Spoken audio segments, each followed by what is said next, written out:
এখন আমাকে যা বলবে সবটা সত্যি বলো।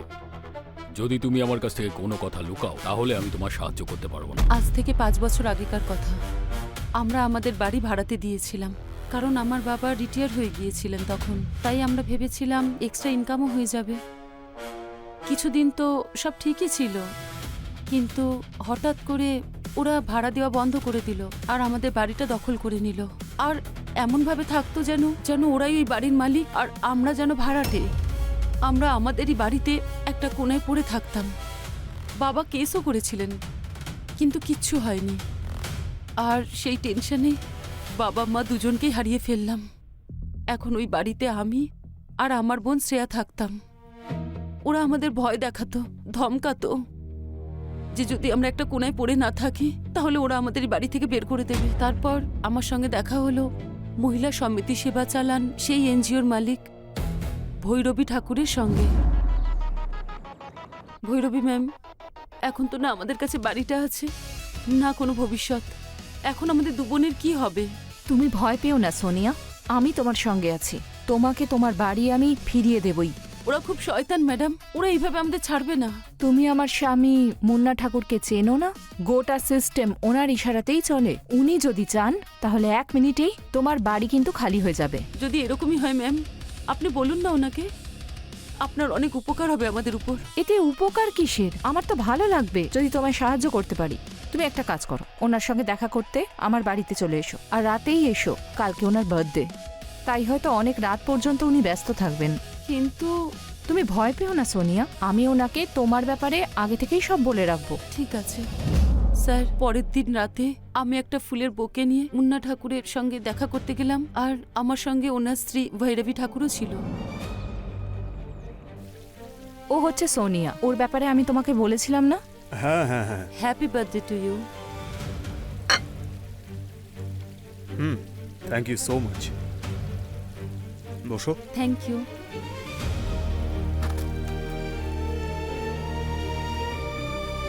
আচ্ছা সোনিয়া, আমি আসি। তুমি ওনাকে সবকিছু খুলে বলবে, কিন্তু সংকোচ বোধ করবে না। Happy birthday.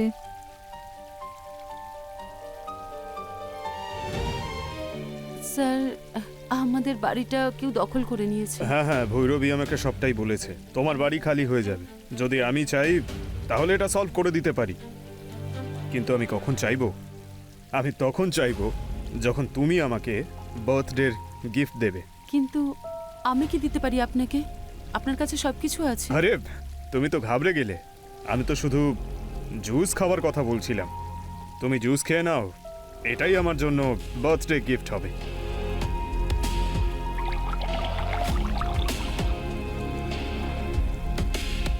নাও জুস খাও। Thank you. কেমন লাগলো? ভালো। আরো খাও।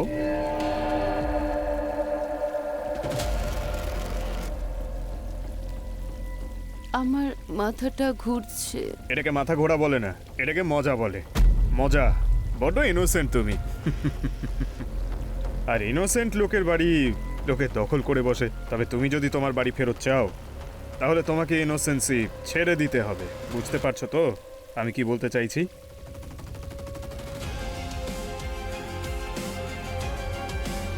আমি ওরকম মেয়ে নই, আপনি ভুল বুঝছেন আমাকে। তুমি সেই শরীরকে বাঁচাচ্ছ যা নশ্বর। যদি শরীরকে বাঁচাও তাহলে তোমার লক্ষ্য ভ্রষ্ট হবে। কিন্তু আমি দূরে যেতে চাই না। আমার কিছু একটা হচ্ছে। এখনো তো অনেক কিছু হওয়া বাকি আছে।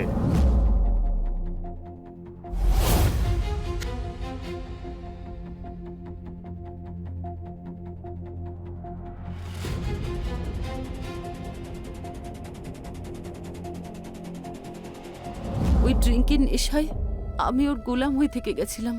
ও আমার সঙ্গে যা খুশি তাই করেছে।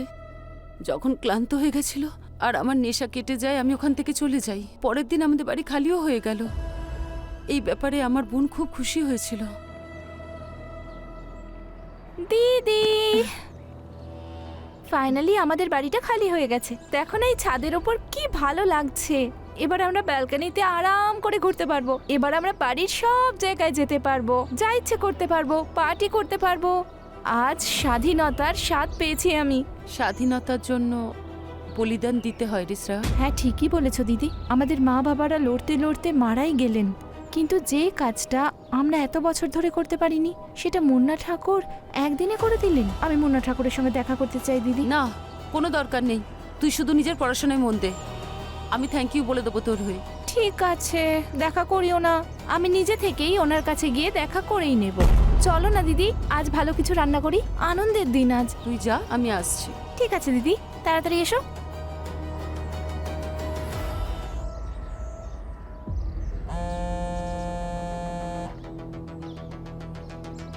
হ্যালো সোনিয়া, তোমার বাড়ি খালি হয়ে গেছে তো? হ্যাঁ ma'am, thank you so much. আমাদের সমস্যার সমাধান হয়ে গেছে। সমাধান যখন হয়েছে তখন আমাকে নয়, ওনাকে থ্যাংক ইউ বলো। আজ রাতে থ্যাংক ইউ বলার জন্য আমার বাড়িতে চলে এসো, ওনার খুব ভালো লাগবে। আমি ওনাকে ফোনে থ্যাংক ইউ বলে দেবো। আরে ফোন করলে কাজ হবে না। তুমি নেতাজির যে টেস্টটা পাশ করেছো তার জন্য তুমি আমাদের মহিলা সেবা সমিতির ইন্টারনাল মেম্বার হয়ে গেছো।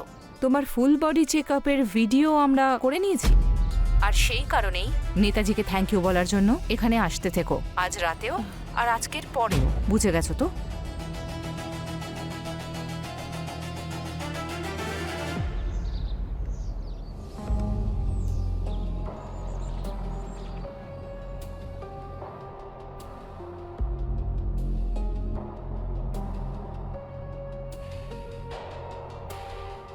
আরে এসো সোনা, কখন থেকে তোমার জন্য অপেক্ষা করছি। এসো এসো না, দরজাটা বন্ধ করো। এসো বসো।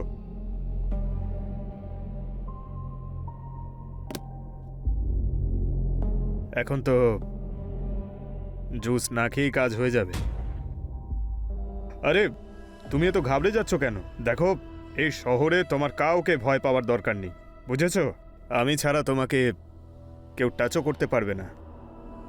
দেখো, আজকে আমি খুব ক্লান্ত হয়ে গেছি। হ্যাঁ, ওই সামনে তেল রাখা রয়েছে, একটু মালিশ করে দাও না তোমার হাত দিয়ে, পুরো শরীরটা হালকা হয়ে যাবে, তারপর তো খুব মজা হবে। শুরু করো।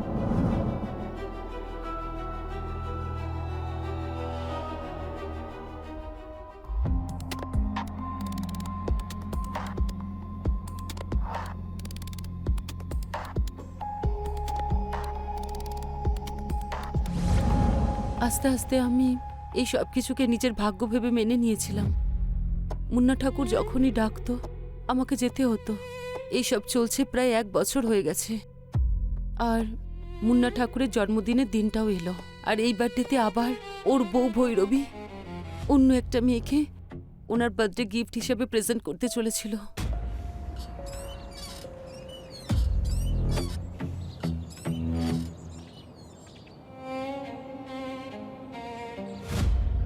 দিদি কফি?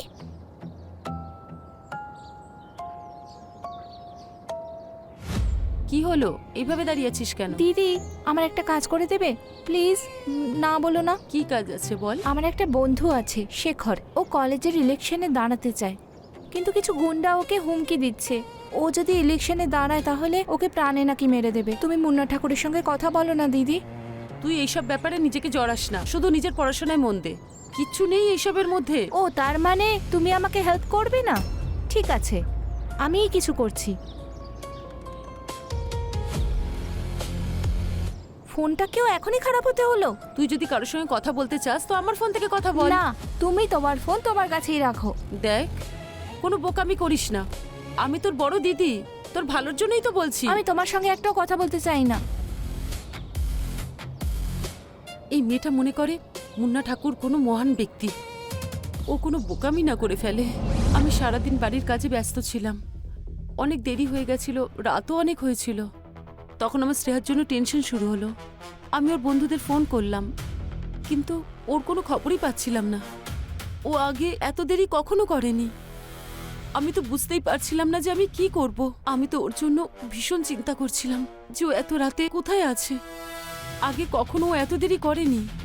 আর হঠাৎই আমার ফোনে একটা কল এলো ভৈরবী ম্যাডামের।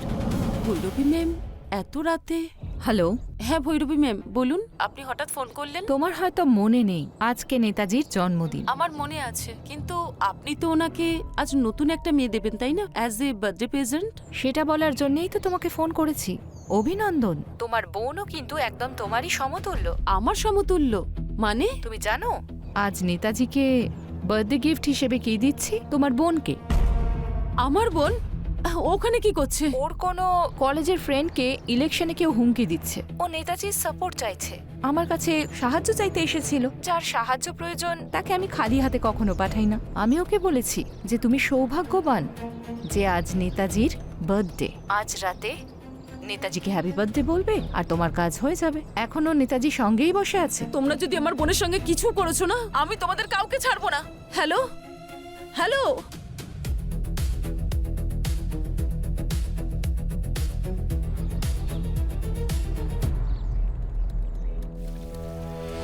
নেতাজি, আপনাকে জন্মদিনের অনেক অনেক শুভেচ্ছা। Thank you so much. আমি আপনার সঙ্গে দেখা করে আপনাকে থ্যাংক ইউ বলতে চাইছিলাম। আপনি আমাদের বাড়ি খালি করিয়েছেন, অনেক উপকার করেছেন। সত্যি বলছি, আমাদের বাড়ি খালি করিয়ে আপনার কাছে আমাদের ঋণী করে রাখলেন। অ্যাকচুয়ালি আরও একটা প্রবলেম হয়েছে। আচ্ছা, ওই কলেজের ইলেকশনের তো ভৈরবী আমাকে বলেছিল যে তোমার কোনো ফ্রেন্ড কলেজের ইলেকশনে দাঁড়াচ্ছে আর ওকে অনেকে হুমকি দিচ্ছে। তুমি টেনশন নিও না, আমি আছি তো, সব ঠিক হয়ে যাবে। ভৈরবী, জুস খাওয়াও? হ্যাঁ, নাও। আরে আরে জুস খাও না, যে আমার সঙ্গে জুস খায় তার কাজ হয়ে যায়। আমি ঠিক বুঝলাম না। আরে মজা করছি, জুস খাও।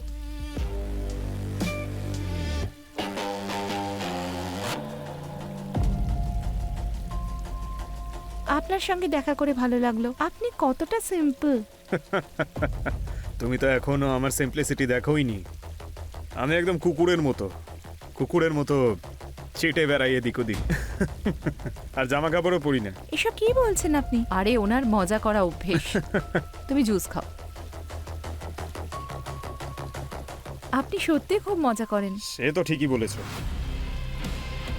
আমার কিছু একটা হচ্ছে। কিছু হবে তখনই তো মজা হবে। কেমন মজা? এত তারা কিসে? বলবো তো, জুস খাও। কেমন লাগছে? এখন ভালো লাগছে।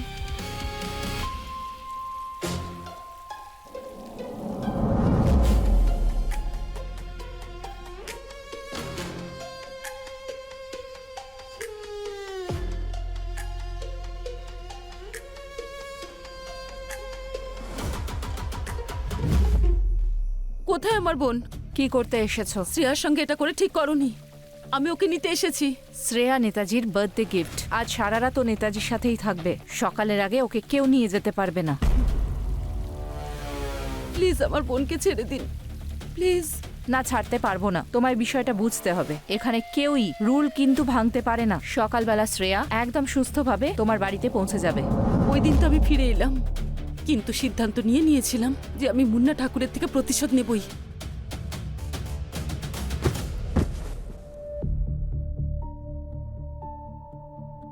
তোকে বারণ করেছিলাম না, রাজনীতির চক্করে পড়িস না।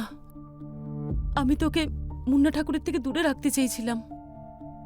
কাল রাতে ও যেটা তোর সঙ্গে করেছে, আমার সঙ্গে গত 1 বছর ধরে হচ্ছে।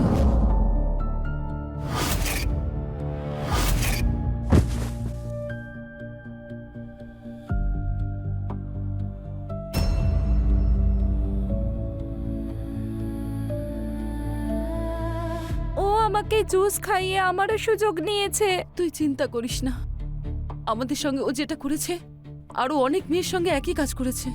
আমি এর প্রতিশোধ অবশ্যই নেব। আমি মুন্না ঠাকুরকে যে কোনো মূল্যে শেষ করতে চেয়েছিলাম। আমি ওকে কল করেছিলাম যে আমি আসছি। ও আমার বোন শ্রেয়াকে ডেকে পাঠালো। আমি বললাম ওর শরীরটা একদম ভালো নেই, তাই আমি ওর বাড়ি চলে গেলাম।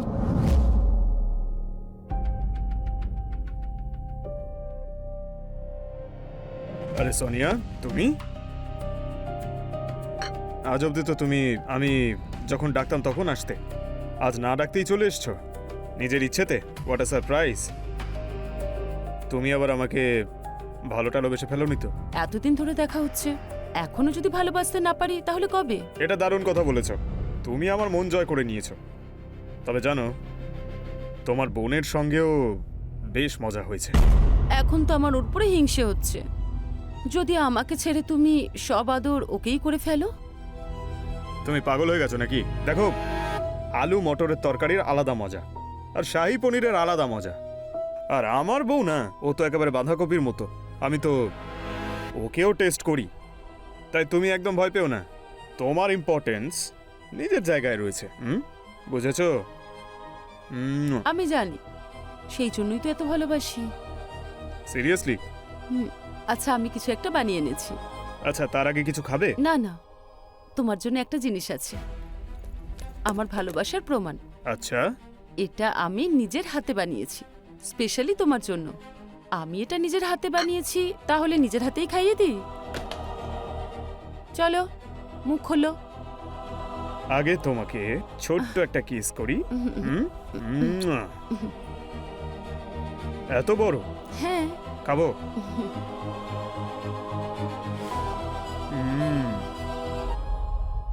বাহ, লাড্ডুটা তো খুব টেস্টি, তোমার মতো। এর টেস্টটা কিছুক্ষণ পরে বুঝতে পারবে। আচ্ছা। হুম। হুম।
এই, তুমি আমাকে কি খাওয়ালে? তোমার মৃত্যু।